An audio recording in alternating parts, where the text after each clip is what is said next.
दीदी मेरी love marriage हुई है। मेरे पास सारे कोर्ट के प्रमाण पत्र हैं। क्या मेरा गुनाह था? क्या मेरी गलती थी? लव मैरिज शादी करके बर्बाद हो गई।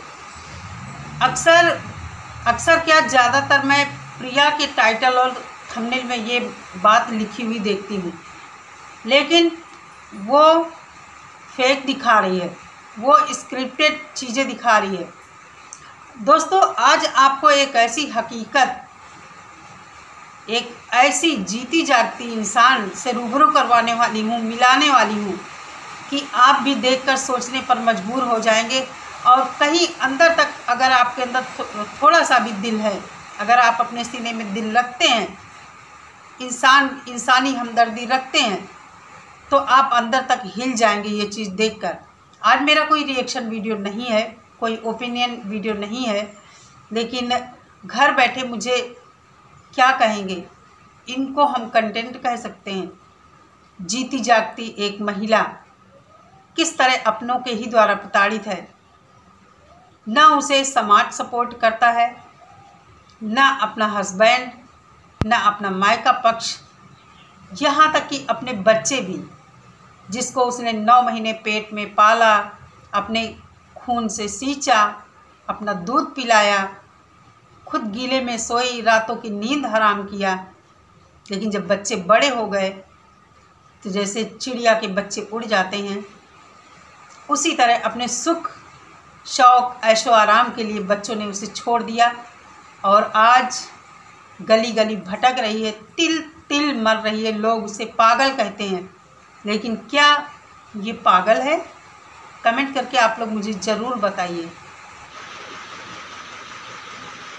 अपना घर आधा बेच दो, तो आप रहो आधा, वैसे दे नहीं, हमारे पास खुद ही इतना है रहने के लिए। कौन सा बहुत बड़ा हमारा परिवार है। यहाँ बहुत अच्छा, यहाँ बनवा दो हमें बहुत अच्छा। हम उठ के सुबह से आराम से बाबा की सेवा करें। और अब दरअसल घर के अंदर मंदिर है, हाँ, तो किसी को रख भी तो नहीं सकते ऐसे। लेकिन बहुत हमें इतना अच्छा लगता है। अच्छा तो लगता ही है हमारा। आज से नहीं, कब से आ रहे हैं। तुम फ़ोन की व्यवस्था करो, कहीं से चैनल बना दें तुम्हारा, ठीक है? तो घर बैठे अपना 4 पैसे आए तो सारी समस्या हल हो जाए तुम्हारी, ठीक है? अब फ़ोन आप ही दिलवा दो कहीं से। हम दिलवा दें? चलो अच्छा, हमारा चैनल मोनेटाइज हो जाए, पैसा आए तो दिलवा देंगे तुम्हें। ठीक है, आप बुलाओगे, जब तक बुला रहे हो हम डेली आएंगे। नहीं, जब तुम्हें टाइम मिले तब आ जाया करना, हमारे वीडियो में थोड़ी सी बात कर लेना, ठीक है? अब औरतें सब करती हैं तो आदमी नहीं कर सकते हैं? क्यों नहीं कर सकते भाई, तो आदमी भी करेंगे। जैसे मान लो हमको दिक्कत है तो आदमियों को शेयर करना चाहिए। हाँ, तो फिर मतलब हमारी लेडीज़ को दिक्कत है, कभी लेडीज़ करती तो जेंट्स भी कर सकते हैं, उसका हमको करना चाहिए। तो फिर काहे मना कर रहे हो कि चाचा चाय बना रहे हैं?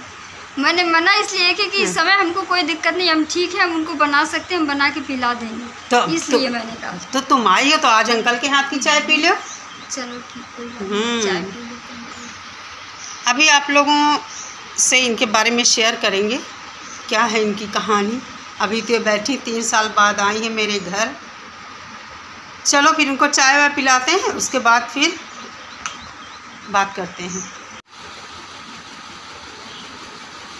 देखा दोस्तों आपने, और पंखे की वाइस आ रही होगी तो थोड़ा मैनेज करना, क्योंकि अभी थोड़ी सी बूंदाबांदी हुई, बहुत ज़्यादा उमस हो गई, इसलिए पंखे के नीचे बैठकर आप लोगों से बात कर रही हूँ। तो अभी इनको ज़बरदस्ती मैंने अपने घर से भेजा। हुआ कुछ ऐसा, वही रख दो बाल्टी, कुछ करना नहीं है। कहाँ जा रही लेके? इसकी अब दिमागी जो हालत है ज़्यादा ही गड़बड़ हो गई। मतलब ये इतना अपने ज़्यादा दुख में परेशान है, इसको लगता है मेरा कोई दुनिया में नहीं है, आखिर मेरी क्या गलती है। 3 बच्चे हैं, पति है, हुआ ऐसा कुछ इसके साथ। इन्होंने लव मैरिज किया था, कोर्ट से शादी, मतलब कोर्ट से सारे प्रमाण पत्र हैं इसके पास, और मुझे लगता है काफ़ी टाइम हो गया इनकी शादी को। पति इनका डॉक्टर है और ये हमारे घर से करीब 1-2 किलोमीटर दूर रहती हैं। 3 साल पहले आई थी मेरे घर में कि दीदी मुझे कहीं काम दिला दो। उस समय मैं जॉब करती थी करीब आज 4-5 साल हो गए। तो मैंने सोचा जहाँ मैं करती हूँ इनको वहाँ लगवा दूँ। तो मैंने इनको बताया, एड्रेस दिया, ये वहाँ गई, लेकिन इनको वहाँ पर रखा नहीं, क्योंकि टीचिंग की जॉब ऐसी होती है कि वहाँ पर आप किसी तरह का समझौता नहीं कर सकते हैं। इनकी दिमागी हालत ठीक नहीं थी तो इनको वहाँ रखा नहीं गया, वहाँ से इनको मतलब टाल दिया गया। अब ये मेरे पास आई तो इन्होंने बताया, तो फिर मैंने वहाँ जब बात किया तो मुझे पता चला कि उन्होंने कहा मुझसे कि मैडम जी ये कैसे पढ़ा पाएंगी, इनकी दिमागी हालत तो ठीक नहीं है। तो मैंने कहा ठीक है, जैसा आप समझो। और सच में पढ़ाने लायक तो थी ही नहीं है। अब कंडीशन क्या है, इनके पहले इनके पास इनके तीनों बच्चे थे, इनके 3 बच्चे, 2 बेटियां 1 बेटा। सारे बच्चे बड़े हो गए हैं। बड़ी बेटी की शादी हो गई है, हस्बैंड ने कर दिया है, और छोटी बेटी भी हस्बैंड के पास है। लड़का कहीं बाहर पढ़ाई करता है। पहले बच्चे इनके पास थे तो बच्चे इनसे अनावश्यक डिमांड करते थे, कहीं एंड्रॉयड फ़ोन की, कहीं बाइक की। तो एक बेचारी महिला जिसको हस्बैंड ने छोड़ दिया हो कैसे इतनी डिमांड पूरी कर सकती है, और जबकि उसके पास कोई आमदनी का जरिया ना हो। इधर उधर ट्यूशन करती थी पहले, और छोटे मोटे कहीं सिलाई, जैसे साड़ी वगैरह काढ़ी जाती, कुर्ते, चिकन की कढ़ाई, ये करती थी। बच्चों को तो चाहिए था फैशन की चीज़ें, शौक़ पूरे करने थे। तो माँ का प्यार बच्चे भूल गए और अपने शौक़ पूरे करने के चक्कर में बाप के पास चले गए। अब ये इतना दुखी है, एक तरह से कह लीजिए कि पागल तो हम नहीं कहेंगे, इतना डिस्टर्ब है, इतना ज़्यादा ये डिप्रेशन में है कि कहीं भी झाड़ू पोंछा करने की बात करने लगती। मेरे घर में हम लोगों ने अभी खाना खाया था, बर्तन रखे थे, उनको मांजने बैठ गई, वहाँ से बमुश्किल हटाया तो कहने लगी लाओ हम चाय बना लें। लेकिन फिर मेरे हस्बैंड ने चाय बनाया, मैंने कहा उनसे चाय बना दो, तो चाय उन्होंने बनाया, मैं इससे बातें करती रही बैठे। फिर थोड़ी देर के लिए कह रही दीदी बाहर जाएं, हमने कहा जाओ। मैंने सोचा इसका मन उबरा होगा यहाँ मेरे पास, तो मैंने सोचा थोड़ा टहल लेगी, दर्शन करेगी भगवान के। लेकिन जब काफ़ी टाइम हो गया ये आई नहीं, तो मैं उठकर बाहर देखने गई तो देखा ये वहाँ बर्तन मांज रही मेरे। फिर मैंने ज़बरदस्ती इसको उठाया, लेकिन उठी नहीं, बर्तन धुल लिए इसने।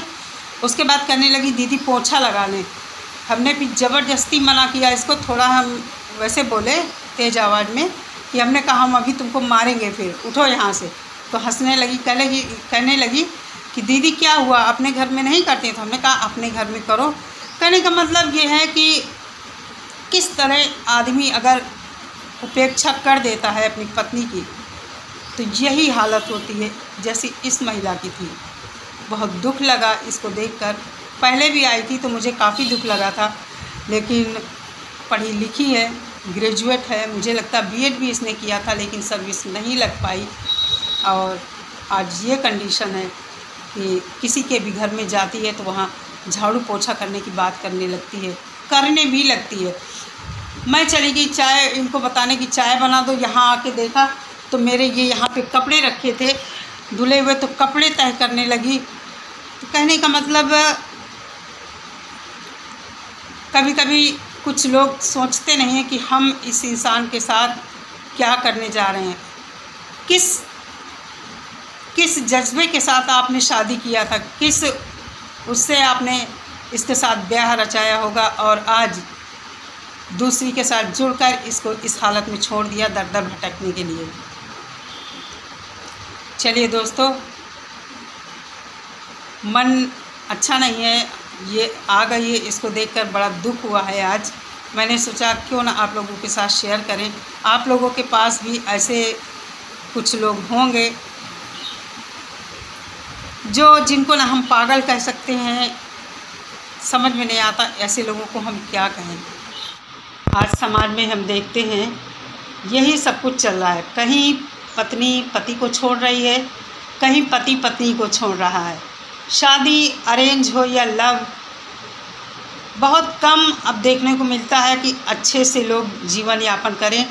अगर पत्नी कहीं बाहर कोई सर्विस में है तो वो किसी दूसरे आदमी के साथ जुड़ जा रही है, पति अगर कहीं बाहर है तो किसी औरत के साथ जुड़ जा रहा है। ये भी नहीं सोचते हैं कि हमारे बच्चे हैं, हमारा परिवार है, और जिसको हम ब्याह कर लाए हैं 7 जन्मों का साथ निभाने के लिए, उसके ऊपर क्या गुजरेगी, इस महिला के ऊपर क्या गुजर रही है। आप लोग कमेंट करके ज़रूर मुझे बताना। और अभी ज्योति मौर्य का केस आप लोग देख रहे हैं, मैंने कोई वीडियो उन पर नहीं बनाया है, क्योंकि देखिए पति पत्नी के रिश्ते में कुछ चीज़ें ऐसी होती हैं जिन्हें कोई नहीं जान सकता है। हम सोशल मीडिया पर देखकर सिर्फ आइडिया ही लगा सकते हैं कि किसके बीच क्या चल रहा है। इसकी तो कहानी हम लोगों को मालूम है, और सच क्या है झूठ क्या है सब कुछ मालूम है। मैंने इससे कहा तुम, इसके पास कुछ सेविंग है थोड़ी बहुत, लेकिन अब इसका दिमाग इतना डिस्टर्ब है कि खुद नहीं समझ पाती है कि हमें क्या करना है। मैंने इससे कहा कि तुम एक फ़ोन की व्यवस्था कर लो तो तुम्हारा चैनल बना दें तो घर बैठे अपना, लेकिन ये वो भी नहीं कर पाएगी, क्योंकि इतना डिस्टर्ब है ये कि इसको पता ही नहीं कभी कभी चलता है कि क्या हम करने जा रहे हैं। मेरे साथ बैठी बहुत अच्छे से बातें करती रही, लेकिन बीच बीच में इस तरह लगता था जैसे कहीं खोई हुई है बात। हम कुछ कर रहे हैं और अपनी लाइफ की बातें बीच बीच में शेयर करने लगती थी। कहने का मतलब कंडीशन इसकी सही नहीं है। और शरीर आप लोगों ने देखा, हाथ कितने इतने पतले पतले हाथ, पता नहीं कभी खाना बनाती। मैंने पूछा खाना बनाती हो कि कहाँ खाती हो, कहने लगी दीदी खाना बना लेते हैं। यही थी इसकी कहानी। और वीडियो अच्छी लगी हो तो लाइक शेयर करना, चैनल पर पहली बार आए हैं तो प्लीज़ सब्सक्राइब करना। मिलते हैं नेक्स्ट वीडियो के साथ। सभी लोग अपना बहुत सारा ख्याल रखिए, अपनी फैमिली का, अपने बच्चों का, अपने घर के बुजुर्गों का। नमस्कार।